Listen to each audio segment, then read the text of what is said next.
Salut et bienvenue dans mon foot à moi. Pour cette troisième vidéo, nous allons parler d'un match de légende. Un match qui s'est déroulé en 2005. En 2005, j'ai 20 ans, je suis entraîneur de basket depuis 4 ans. Alors oui, c'est de basket, mais pas de foot.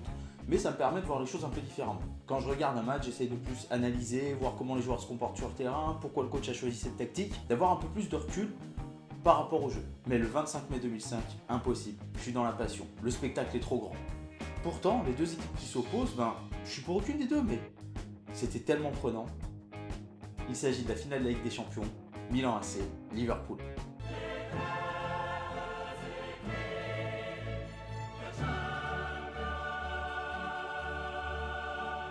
Un petit point sur le parcours des deux équipes cette année-là en LDC. Le Milan AC élimine en huitième de finale Manchester United, en quart de finale l'Inter, son rival, et en demi, l'équipe surprise du tournoi, Eindhoven, qui a eu une qualification un peu controversée, enfin du côté des Gaunes contre l'Olympique Lyonnais.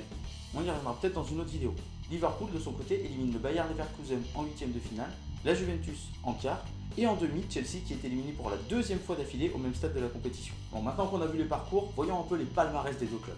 Au niveau international, en 2005, le Milan AC c'est 6 Ligues des Champions, 2 Coupes des Coupes, 3 Coupes intercontinentales et 4 Super Coupes d'Europe. Côté Liverpool, on est à 4 Ligues des Champions, 3 Coupes de l'UEFA, une Coupe des Coupes, 2 Coupes intercontinentales et 2 Super Coupes d'Europe. Pour l'instant, on a quand même deux très gros palmarès face à face. Au niveau national, le Milan AC c'est 17 Scudetti, 5 Coupes d'Italie et 5 Super Coupes d'Italie. Côté Liverpool, c'est 18 Premier League, 6 FA Cup, 7 EFL Cup et 14 Community Shield. Deux clubs références dans leur championnat et au niveau européen. Petit avantage à Liverpool sur les statistiques. Le Milan AC gagne 60% de ses finales européennes. Pour Liverpool, on est entre 80 et 100%. On a vu les parcours, le palmarès, un petit peu d'histoire sur la fondation des deux clubs avec chacun une petite anecdote particulière. Le club milanais est fondé en 1899, même année que pour le Barça et que pour l'OM. Mais il ne s'appelle pas le Milan AC, il s'appelle Milan Cricket and Football Club, parce qu'il a été fondé par des Italiens et par des Anglais. Donc deux petits groupes qui se rejoignent et qui fondent ce club, avec un côté cricket et un côté football.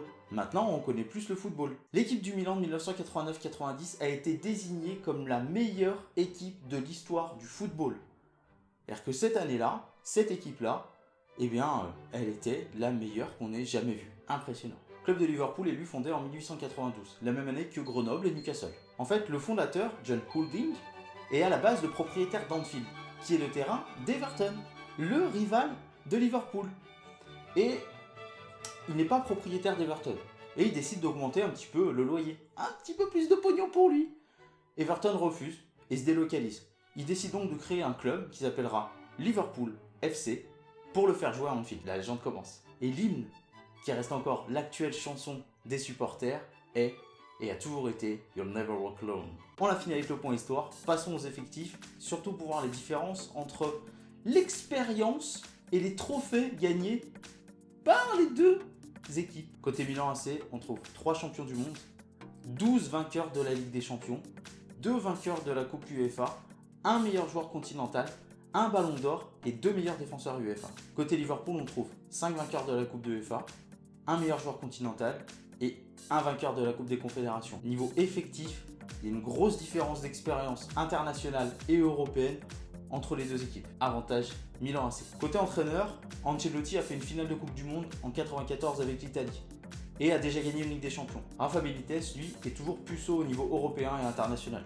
Donc voilà, on est dans un match avec deux clubs qui sont anciens, qui ont un gros palmarès, mais dont les effectifs et l'entraîneur n'ont pas tout à fait la même expérience et n'ont pas gagné les mêmes trophées au niveau européen et international. Et donc il y a un petit avantage au niveau de l'effectif pour le Milan AC.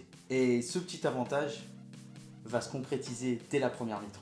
Le capitaine Maldini a donc donné le ton, les Reds sont menés 3-0, mais à ce moment-là, le public répond présent.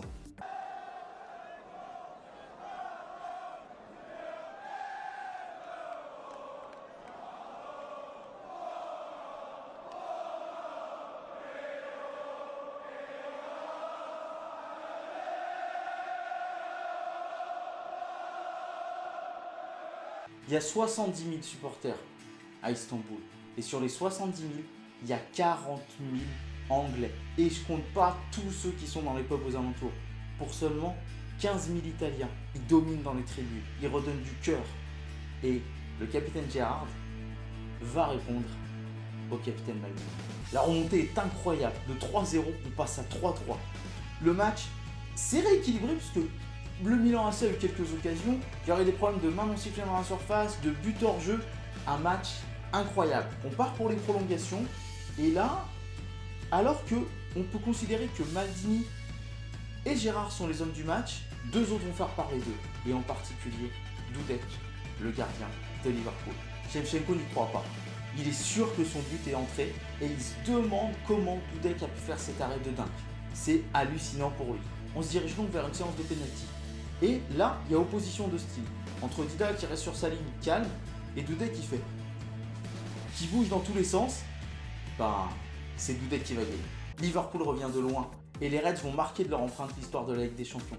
Cette finale est pour moi la plus incroyable, la plus mythique et j'ai eu l'opportunité de la voir en direct. Il y en a certainement d'autres des matchs en Ligue des Champions. Mais là, il y avait de tout.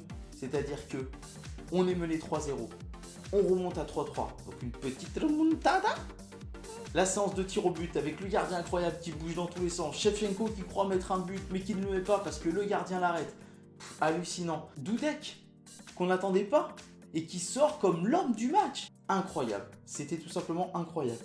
Et surtout, ce public de Liverpool qui, quand son équipe est menée 3-0, chante pour leur redonner du courage l'hymne de Liverpool. Pour toutes ces raisons, c'est le match le plus incroyable de l'histoire de la Ligue des Champions que j'ai pu voir de ma vie.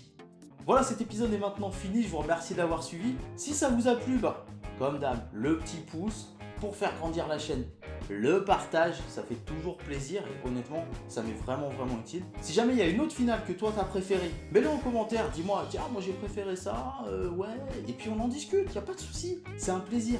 Comme d'habitude, je vous mets la dernière vidéo ici, le petit logo s'abonner là, et ouais, parce qu'il faut bien se faire un petit peu de pub à la fin des vidéos, pour ceux qui restent, bien entendu, jusqu'au bout. Je vous remercie de me suivre, et puis rejoignez-moi dans mon aventure pour que mon foot à moi devienne notre foot à nous.